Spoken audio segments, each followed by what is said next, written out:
Welcome back to Supremely Black Podcast. This is your host, D Rose, man.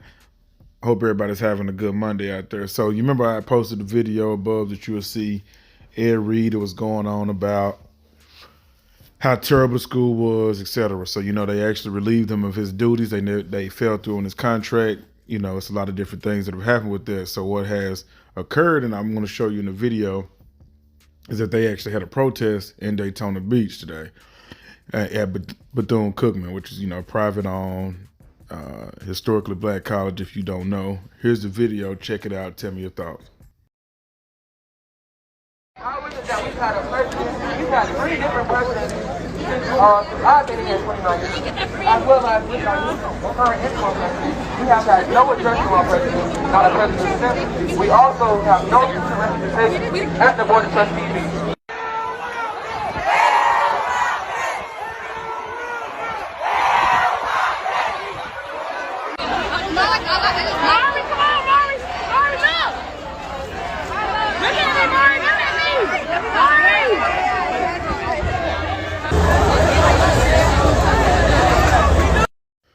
So that's one thing about this generation of kids. I will say this.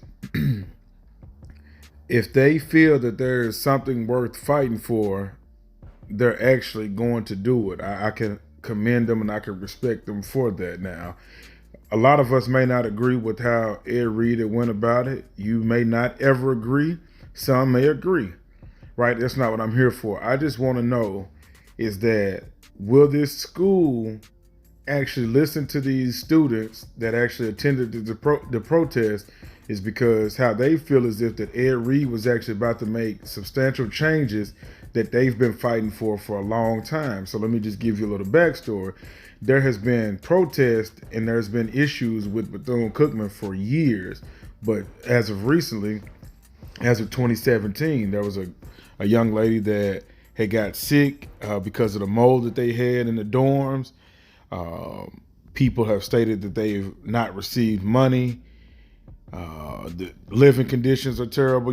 Some of the same things that we've seen with HBCUs, man. But I just think that, excuse me, even though this has been going on for years, right? And I would actually love to see them get away from the school at this particular point, because it's been about 5 to 6 years that they've actually been fighting for these particular things, and get it in front of the actual politicians, the state board. I understand, demonstrating at the school, but if you've been doing it for years based off of the research that I've done, there's been years where they've been doing protest or having uncertainties in regards to like the living conditions, etc.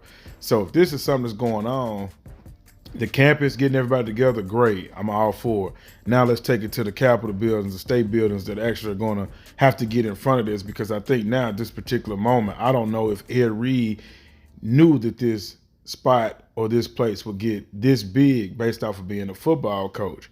I want to know y'all thoughts, man. Is this the right way to handle it, or is this the wrong way to handle it? Do you think that Ed Reed did too much and now this is quote unquote backlash, or do you support what Ed Reed had called out about the university, and do you think that this would actually make state officials jump in and actually spend the money? Or also another point is that now would this put everybody that's in leadership in Bethune Cookman on a hot seat to actually explain where are the funds going? It's a lot of different terms that can actually come from this. Drop in your comments of what you think of what the outcome would be. If you think it's fair or foul, think it's just doing too much, or you think this is just right on point where how we should all handle these situations that could be going on at HBCUs, but also in our own local communities, man. As always, long live CC. I'm out.